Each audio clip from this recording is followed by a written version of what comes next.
Hello everyone, welcome to learning book. Learning book पे आप सभी का स्वागत है। लर्निंग बुक के इस वीडियो में हम करेंगे 2 दिनों के करंट अफेयर को एक साथ, 26 मई के करंट अफेयर और 27 मई के करंट अफेयर को।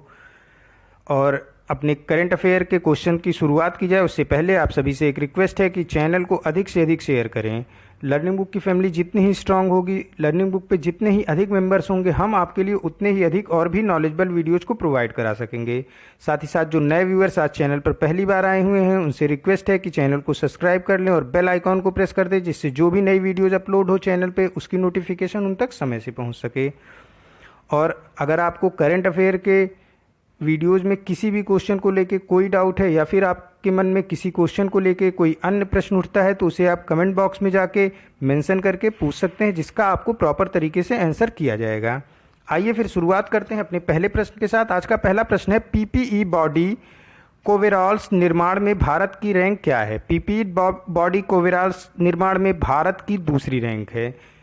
पीपीई किट के मैन्युफैक्चरिंग में पहली रैंक चाइना की है। भारत प्रतिदिन 2.06 लाख पीपीई किट का निर्माण कर रहा है और इस तरह से भारत पीपीई किट निर्माण में दूसरी रैंक पे है। पीपीई किट क्या होता है? कोविड-19 के खिलाफ पूरा देश लड़ रहा है और उसमें कुछ फ्रंट लाइन वॉरियर्स हैं, जैसे हमारे डॉक्टर्स, हमारे पुलिसकर्मी, उन सभी के लिए पीपीई किट उनको कोविड-19 के संक्रमण से बचाने का कार्य करता है। पीपीई किट को पहनने के बाद वो अपने कपड़े के ऊपर पूरी पीपीई किट को पहन लेते हैं, जिससे कोविड-19 का संक्रमण का खतरा उनको कम हो जाता है। और फिर जब उनकी ड्यूटी ख़त्म होती है, वो अपने घरों को जाते हैं तो पीपीई किट को निकाल देते हैं, जिससे कि अगर कोई भी संक्रमण किट पे हो तो वो वहीं पे रह जाए, वो पूरी तरीके से खुद सेफ होते हैं। इसी पीपीई किट निर्माण में भारत की इस समय पूरे विश्व में दूसरी रैंक है। नेक्स्ट क्वेश्चन है, आयुष्मान भारत प्रधानमंत्री जन आरोग्य योजना ने हाल ही में 1 करोड़ उपचारों को पूरा किया है। आयुष्मान भारत प्रधानमंत्री जन आरोग्य योजना के कार्यान्वयन के लिए नोडल एजेंसी क्या है?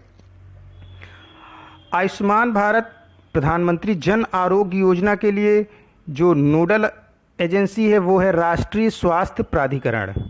आयुष्मान भारत ये प्रधानमंत्री नरेंद्र मोदी की एक बहुत ही महत्वाकांक्षी योजना है। इसके अंतर्गत पूरे देश में जो भी गरीब परिवार है उसको प्रत्येक वर्ष एक फैमिली को, उस पूरे परिवार को 5 लाख रुपए तक का हेल्थ इंश्योरेंस फ्री में दिया जाता है।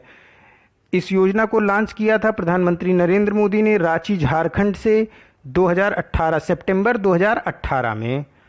और अभी क्या हुआ कि 1 करोड़ लोगों ने इस योजना का लाभ उठाते हुए अपने उपचार को कराया। इसमें कुल जितने भी लोग पुअर कैटेगरी के हैं देश में, उनके लिए फ्री इंश्योरेंस है। एक फैमिली को प्रत्येक वर्ष 5 लाख रुपए का फ्री हेल्थ इंश्योरेंस दिया जाता है, यानी कि वो 5 लाख रुपए का इलाज जाके इस योजना के तहत करा सकते हैं। इसके अंतर्गत प्राइवेट हॉस्पिटल को भी कवर किया गया है। और अभी 1 करोड़ लोग जब इसके अपने उपचार को किए तो इसमें एक वेबिनार का आयोजन हुआ, Ayushman Bharat webinar 1 crore treatment and beyond नाम से। वेबिनार क्या होता है? जिसमें कुछ लोग संबोधित करते हैं कुछ जनसमूह को। एक जनसमूह को, बड़े से जनसमूह को एक लोग या फिर एक से ज़्यादा 2, 3, 4 लोग संबोधित करते हैं ऑनलाइन माध्यम से। इस वेबिनार में minister of state Ashwini Kumar Choubey ने भी भाग लिया। और इस अवसर पे 1 करोड़ उपचार पूरा होने के अवसर पर व्हाट्सएप पे चैट बोट लॉन्च किया गया आस्क आयुष्मान नाम से, जो 24/7 आवर पूरा कार्य करता है। और एक डैशबोर्ड जो लॉन्च किया गया, इस पे हॉस्पिटल की रैंकिंग भी पता चल जाएगी कि किस हॉस्पिटल ने कितने आयुष्मान भारत योजना के अंतर्गत इलाज किए हैं। हमारे union minister of health and family welfare Harshvardhan Singh हैं और minister of state family welfare के अश्विनी कुमार चौबे हैं। नेक्स्ट क्वेश्चन है, केंद्र सरकार ने डिफेंस मैन्युफैक्चरिंग में foreign direct investment FDI limit को 49% से बढ़ाकर कितने % कर दी है? केंद्र सरकार ने डिफेंस मैन्युफैक्चरिंग में एफडीआई लिमिट को 49% से बढ़ा के 74% कर दिया है। सरकार के इस निर्णय से भारत में रक्षा उत्पादन को मेक इन इंडिया के तहत मैन्युफैक्चर करने में बढ़ावा मिलेगा और देश में विदेशी मुद्रा का भंडार भी बढ़ेगा, क्योंकि फॉरेन डायरेक्ट इन्वेस्टमेंट के तहत कंपनियां आएंगी और वो हमारे देश में रक्षा उत्पाद को करेंगी, तो फिर इससे विदेशी मुद्रा भंडार भी बढ़ेगा अपने देश का। तो अभी 49% से बढ़ा के 74% कर दिया है केंद्र सरकार ने डिफेंस मैन्युफैक्चरिंग में फॉरेन डायरेक्ट इन्वेस्टमेंट यानी एफडीआई को। नेक्स्ट क्वेश्चन है, देश में रोजगार को बढ़ावा देने के लिए मनरेगा के लिए सरकार ने कितना अतिरिक्त फंड आवंटित किया है। सरकार ने मनरेगा के अंतर्गत देश में रोजगार को बढ़ावा देने के लिए 40,000 करोड़ रुपए का अतिरिक्त फंड आवंटित किया है। कोविड-19 की वजह से जो प्रवासी श्रमिक अपने राज्यों को वापस गए हैं, उनको इस फंड से रोजगार मिलने की संभावना बढ़ जाएगी और उन्हें काफ़ी हद तक राहत मिलेगी। कोविड-19 के बाद देश में जो बेरोजगारी की दर है वो पिछले 70 वर्षों में सबसे खराब है। इसे देखते हुए भी सरकार ने 40,000 करोड़ रुपए का आवंटन किया है। अभी कुछ दिन पहले ही इसको मैंने क्वेश्चन में भी आप सभी को कराया था कि सरकार ने मनरेगा को स्किल इंडिया से भी जोड़ने की घोषणा की है। इससे जो भी स्किल्ड फुल वर्कर होंगे उन्हें भी 100 पूरे साल के दौरान 100 दिनों का कार्य मिलना सरकार की तरफ से फिक्स हो जाएगा। इसीलिए सरकार ने मनरेगा को स्किल इंडिया से भी जोड़ने की घोषणा की है। नेक्स्ट क्वेश्चन है, ऑनलाइन शिक्षा के लिए शुरू किए गए कार्यक्रम का नाम बताइए जो आत्मनिर्भर भारत अभियान के तहत बताया गया। आत्मनिर्भर भारत अभियान के तहत ऑनलाइन शिक्षा कार्यक्रम क्लास 1 टू क्लास 12 तक के बच्चों के लिए जो बताया गया है वो प्रधानमंत्री ई विद्या योजना है। प्रधानमंत्री ई विद्या योजना के तहत क्लास 1 से क्लास 12 तक के बच्चों को ऑनलाइन शिक्षा प्रदान की जाएगी। हालांकि इससे पहले मानव संसाधन विकास मंत्रालय ने दीक्षा पोर्टल भी लॉन्च किया था जिसपे कि ऑनलाइन शिक्षा प्रदान की जाती थी। साथ ही साथ मानव संसाधन विकास मंत्रालय ने विद्यादान कार्यक्रम की भी शुरुआत की थी, क्योंकि कोविड-19 की वजह से स्टूडेंट जो है विद्यालय को नहीं जा सक रहे थे, तो उनके लिए विद्यादान कार्यक्रम का आह्वान किया गया था, जिसमें लोगों से कहा गया था कि वो ऑनलाइन वीडियोज़ को और online printed material, online PDF को सरकार के साथ शेयर करें और सरकार उन्हें छात्रों तक पहुंचाने का कार्य करेगी। इसी को विद्यादान कार्यक्रम कहा गया था। विद्यादान और दीक्षा पोर्टल ये दोनों मानव संसाधन विकास मंत्रालय के कार्यक्रम हैं और जो ई विद्या कार्यक्रम है इसे आत्मनिर्भर भारत अभियान के तहत बताया गया है, अभी जोड़ा गया है। झारखंड सरकार ने भी क्लास 1 से 12 तक की शिक्षा के लिए दूरदर्शन के साथ करार किया है। झारखंड के जो बच्चे क्लास 1 टू 12 हैं वो इस लॉकडाउन के दौरान दूरदर्शन के मदद से शिक्षा को प्राप्त कर सकेंगे। प्रधानमंत्री ई विद्या योजना के तहत देश के शीर्ष 100 विद्यालयों को 30 मई 2020 तक ऑनलाइन पाठ्यक्रम शुरू करने की अनुमति दे दी गई है। तो ऑप्शन सी करेक्ट होगा। नेक्स्ट क्वेश्चन है, उस राज्य का नाम बताइए जिसने अपनी तरह का पहला चरण पादुका अभियान शुरू किया है, जो कर दिया है, जिसमें जूते या चप्पल प्रदान करने के लिए राज्य से गुजरने वाले प्रवासी मजदूरों के लिए है। मध्य प्रदेश सरकार ने जो भी मध्य प्रदेश से किसी भी दूसरे राज्य में जा रहा है या फिर मध्य प्रदेश में जा रहा है, तो मध्य प्रदेश सरकार ने उसके लिए चरण पादुका अभियान शुरू किया है, जिसके अंतर्गत जूते और चप्पल इन प्रवासी मजदूरों को दिए जा रहे हैं। हुआ क्या कि कोविड-19 की वजह से कई सारे मजदूर अपने घरों के लिए, चाहे वो किसी भी राज्य में हो, पैदल ही निकल पड़े। सरकार ने इसे देखते हुए उन्हें चरण पादुका, क्योंकि पैदल चलते चलते उनके चप्पल टूट जा रहे हैं, उनके जूते टूट जा रहे हैं, तो इसी वजह से मध्य प्रदेश सरकार ने उनके लिए चरण पादुका अभियान शुरू किया कि जो भी प्रवासी मजदूर मध्य प्रदेश राज्य के किसी भी जिले से होकर अपने राज्य को जाएगा उसे मध्य प्रदेश सरकार चरण पादुका प्रदान करेगी, जिसके अंतर्गत जूते या चप्पल प्रदान किए जाएंगे। मध्य प्रदेश ही देश का पहला ऐसा राज्य भी था जिसने कोरोना के खिलाफ जंग लड़ रहे सभी कर्मचारियों को 50 लाख का बीमा प्रदान किया था। हालांकि केंद्र सरकार ने उससे पहले डॉक्टरों को बीमा प्रदान किया था 50 लाख का, लेकिन सभी कर्मचारी जो कि कोविड-19 के खिलाफ लड़ाई लड़ रहे हैं मध्य प्रदेश में, उनके लिए मध्य प्रदेश सरकार ने 50 लाख का बीमा प्रदान किया था। मध्य प्रदेश ही देश का पहला ऐसा राज्य है जिसने मिड डे मील राशन को बच्चों के घरों तक पहुंचाने का कार्य किया। मतलब कि लॉकडाउन की वजह से सारे विद्यालय बंद थे और विद्यालयों में गवर्नमेंट की एक बहुत ही महत्वाकांक्षी योजना चलती है मिड डे मील, जिसमें बच्चों को दोपहर का भोजन विद्यालय में ही कराया जाता है। अब विद्यालय बंद होने की वजह से वो बच्चे भोजन को प्राप्त नहीं कर पा रहे थे, विद्यालय के जो प्राप्त करते थे मिड डे मील में। तो उन बच्चों के राशन को उनके घरों तक, उनके गार्जियन तक पहुंचाया मध्य प्रदेश सरकार ने, जिससे वो बच्चे दोपहर के भोजन को जो मिड डे मील विद्यालय द्वारा करते थे उसे प्राप्त कर सकें अपने घर पे ही। नेक्स्ट क्वेश्चन है, उस राज्य का नाम बताइए जिसने भारत के पहले साइबर सुरक्षा के लिए स्टार्टअप शुरू किया है। भारत के पहले साइबर सुरक्षा के लिए स्टार्टअप शुरू करने वाला राज्य कर्नाटका है। इसके अंतर्गत कर्नाटका ने साइबर सुरक्षा पर उत्कृष्टता केंद्र की स्थापना की है और हैक HAC के नाम से स्टार्टअप की शुरुआत की है, जो कि गवर्नमेंट के नेटवर्क के साथ ही साथ प्राइवेट नेटवर्क को भी साइबर अटैक से बचाएगा। यानी कि साइबर सुरक्षा पे स्टार्टअप शुरू करने वाला पहला राज्य कर्नाटका है। नेक्स्ट क्वेश्चन है, गुजरात सरकार ने किस शहर में डिजिटल भुगतान को अनिवार्य कर दिया है। गुजरात सरकार ने अहमदाबाद में डिजिटल भुगतान को अनिवार्य कर दिया है। यानी कि अब गुजरात के अहमदाबाद शहर में आपको कोई भी सामान खरीदना है तो आप सिर्फ डिजिटल भुगतान कर सकते हैं। साथ ही साथ अगर आप वहाँ के गवर्नमेंट बसों से सफ़र करते हैं तो आप डिजिटल भुगतान के थ्रू ही टिकट लेंगे, या फिर आप अहमदाबाद के रेलवे स्टेशन से टिकट लेते हो। यानी कि आपको अब अहमदाबाद में 100% डिजिटल भुगतान ही करना होगा। अभी कुछ दिन पहले ही गिफ्ट सिटी यानी कि Gujarat international finance tech city भी गुजरात के गांधीनगर और अहमदाबाद में स्थापित की गई थी। ये देश की पहली इंटरनेशनल फाइनेंशियल सर्विस है। Gift GIFT Gujarat international finance tech city पूरे देश की इंटरनेशनल फाइनेंस सर्विस पहली है ये, जिसे कि गुजरात के गांधीनगर और अहमदाबाद में शुरू किया गया था। पहला डिजिटल भुगतान शहर पूरे इंडिया का गुजरात का अहमदाबाद है। नेक्स्ट क्वेश्चन है, उस देश का नाम बताइए जिसने आई फील यू विकसित किया है, जो एक बुद्धिमान ब्रेसलेट है जो उपयोगकर्ताओं को सामाजिक दूरी के नियमों का पालन करने में मदद करेगा।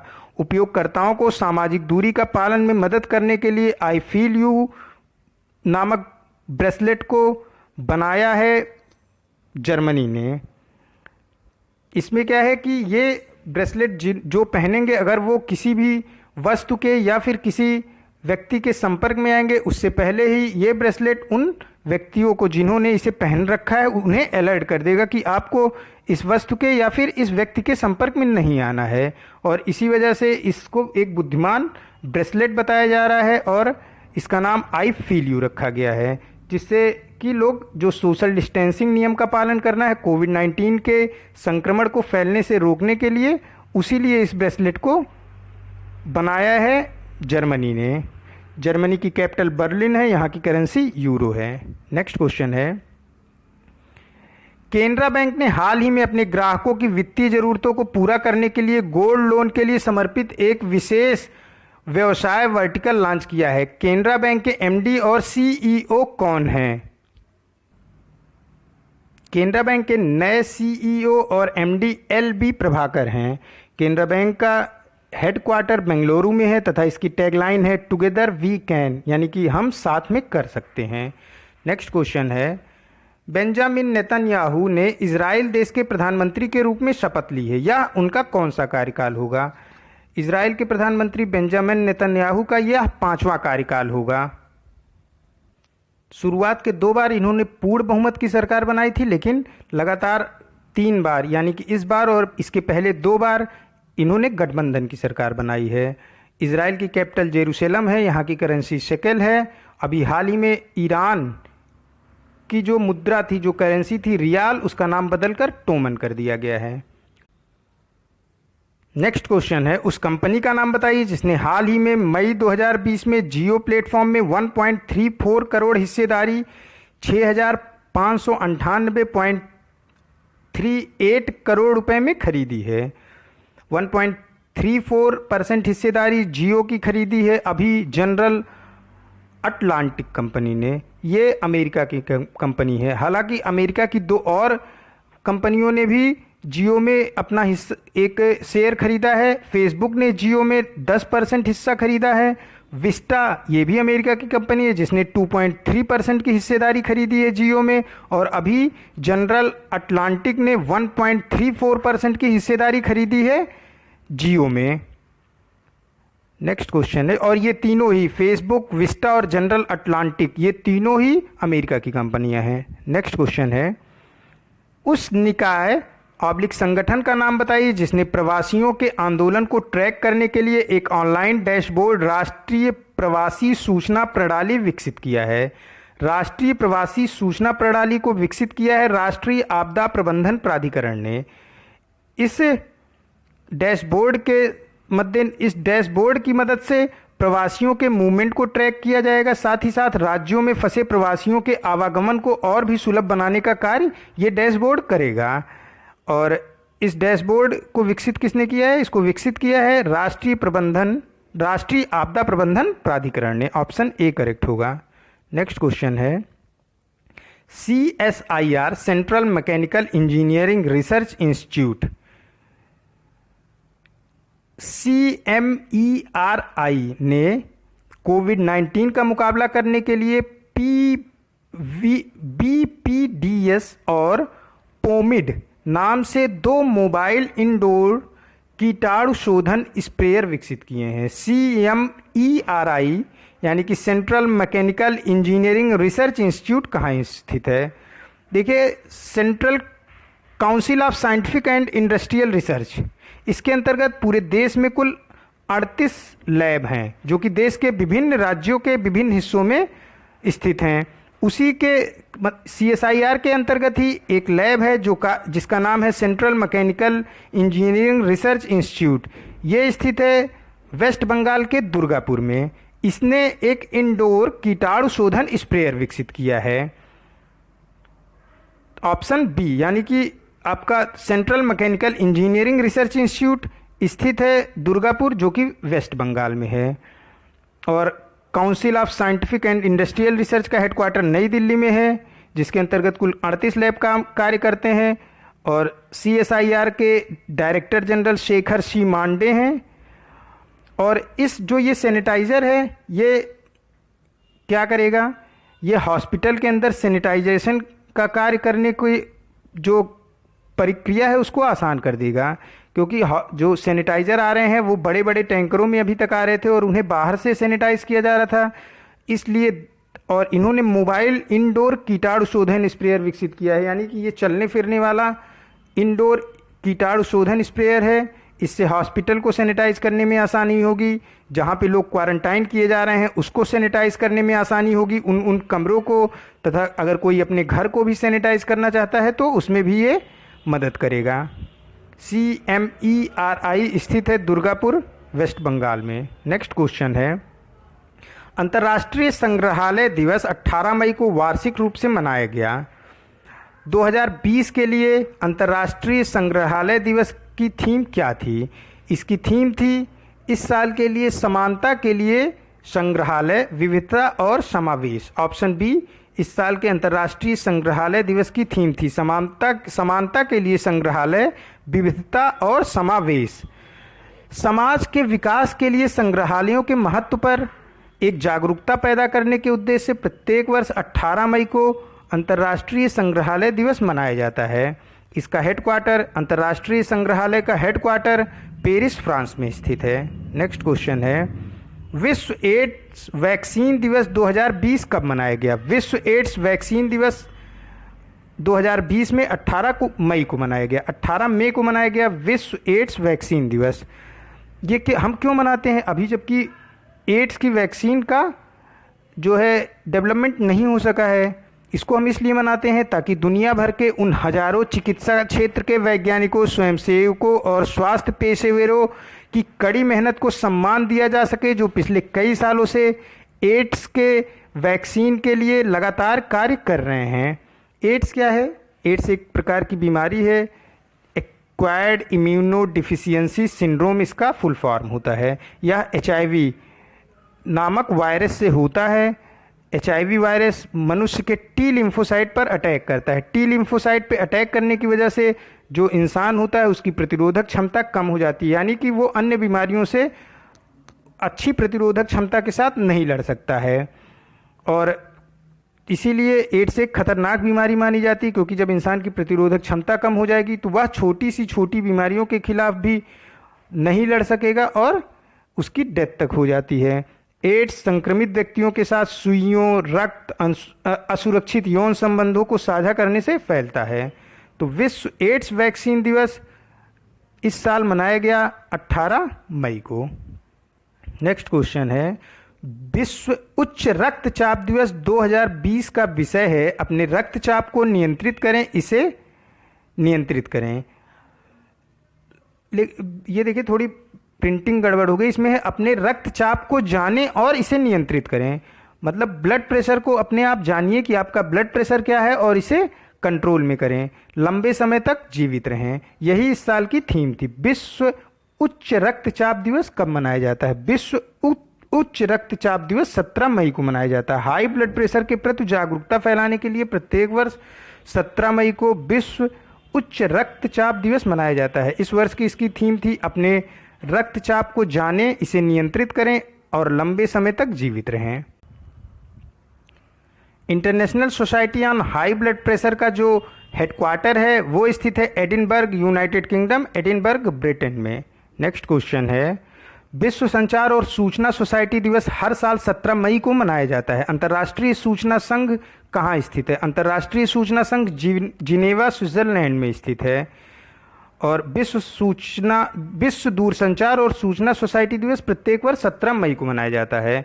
इसका जो अंतर्राष्ट्रीय हेडक्वार्टर है वो जिनेवा, स्विट्जरलैंड में स्थित है। जिनेवा, स्विट्जरलैंड में जो और महत्वपूर्ण संघ स्थित हैं उसमें WHO, world health organisation, international labour organisation, विश्व श्रम संगठन, international committee on red cross, ये तीनों ही आपके जिनेवा, स्विट्जरलैंड में स्थित है। मैं फिर से रिपीट कर रहा हूँ, विश्व दूरसंचार और सूचना सोसाइटी का जो अंतर्राष्ट्रीय हेडक्वार्टर है वो स्थित है जिनेवा, स्विट्जरलैंड में। जिनेवा, स्विट्जरलैंड में ही WHO, world health organisation, international labour organisation, international committee on red cross भी स्थित है।